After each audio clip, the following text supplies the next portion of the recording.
At exactly 4:30 hours on June 1st, 2025, the Russian Arctic skies were suddenly filled with the hum of approaching drones. These weren't just any drones, these were part of Ukraine's most daring and sophisticated military operation. Over the next few minutes, Russia's most advanced air defense systems would crumble. Ukraine had learned how to trick Russia into a stunning defeat.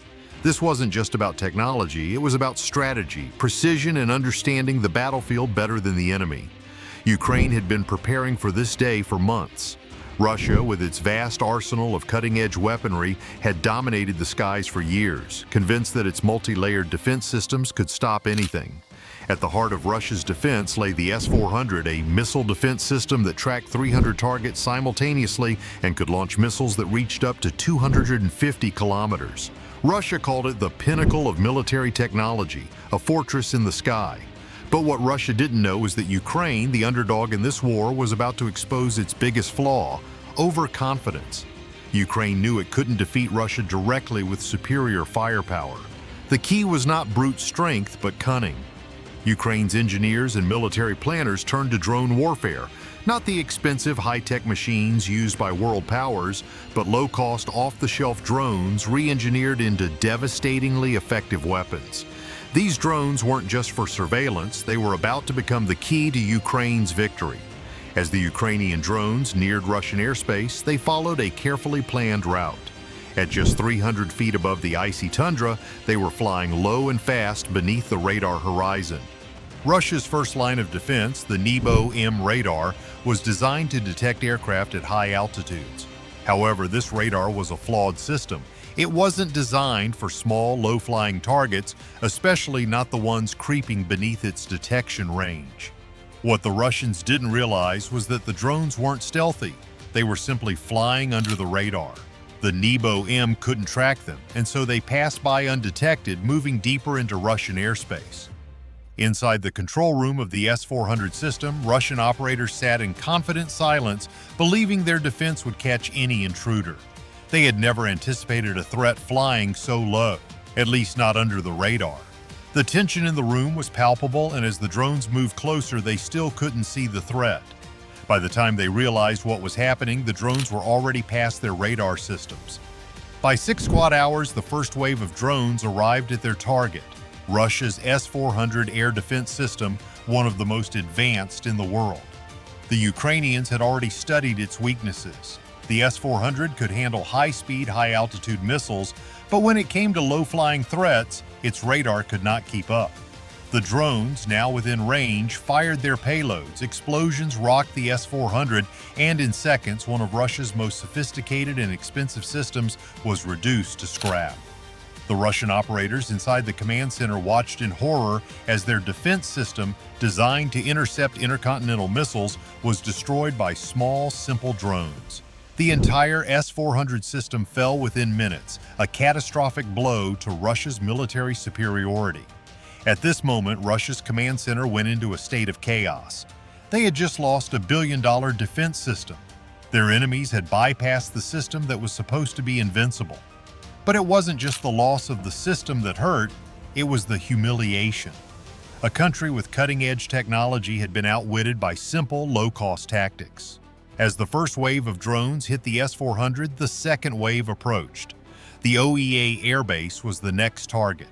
This base, crucial for Russia's northern defense, was fortified with Panzer S-1 air defense systems, designed to shoot down low-flying drones and missiles. But Ukraine had planned for this too. The Arctic conditions were about to become a secret weapon. The temperature had dropped to -12 degrees Celsius. Russian military technology was simply not built to operate in such extreme conditions. The Panzer S-1 systems began to fail. The hydraulic fluids froze, causing the autocannons to jam. The drones, built with simple, brushless motors, didn't rely on complex systems. They kept flying, unaffected by the cold. The Ukrainian drones were perfectly adapted for the Arctic environment, while the Russian systems were rendered helpless by the freezing temperatures. Inside the Panzer S-1 control rooms, operators struggled in panic. Their expensive equipment had frozen, and they could do nothing but watch as the drones continued to approach. The realization set in: the cold had become Ukraine's weapon, and Russia's high-tech systems could not handle it. The second wave of Ukrainian drones made their strike with staggering precision. They were fast, accurate, and relentless. Fuel tanks exploded, aircraft were destroyed, and the OEA airbase was soon engulfed in flames. The precision of the attack was unmatched. Each drone had a specific target, and no target was spared. Russian defenses, already crippled by the malfunctioning Panzer systems, couldn't mount any kind of meaningful counterattack. The drones were doing more than just hitting their targets, they were exploiting every weakness in Russia's defense. Russia's state-of-the-art systems had been overrun by the simplest of weapons. Ukraine had outsmarted Russia at every turn. With the OEA base destroyed and Russia's elite defense systems in ruins, Ukraine wasn't finished yet. As the smoke rose from the ashes of the Russian bases, the question became, how far would Ukraine go to keep their advantage? They knew that Russia wouldn't stand by forever. The next phase of the operation would push the boundaries of warfare even further. Russia, devastated by the loss of its most advanced defense systems, had no choice but to regroup and respond. The Kushuka-4 electronic warfare systems were activated. These systems were designed to jam enemy communications and disrupt incoming missile guidance. Russia's leaders believed that by jamming the Ukrainian drones' signals, they could cripple the next wave of attacks. However, Ukraine had anticipated this move. They had adapted their drones for autonomy, not relying on centralized control. The drones no longer communicated through traditional channels but instead used mesh networking. Each drone could now communicate with the others directly, passing information, recalculating paths, and adjusting to threats in real time. At 0645, the third wave of drones arrived, but they weren't just ordinary drones. They were autonomous, working together as a synchronized swarm. As the Russian forces tried to jam their communications, the drones used the interference to navigate better, turning the Russian jamming systems into a guide for their attacks. Russia's sophisticated radar systems, including the S-400 and Panzer S-1, couldn't keep up with the swarm's rapid movements. The drones split into smaller units, each working in perfect coordination like a pack of wolves circling their prey.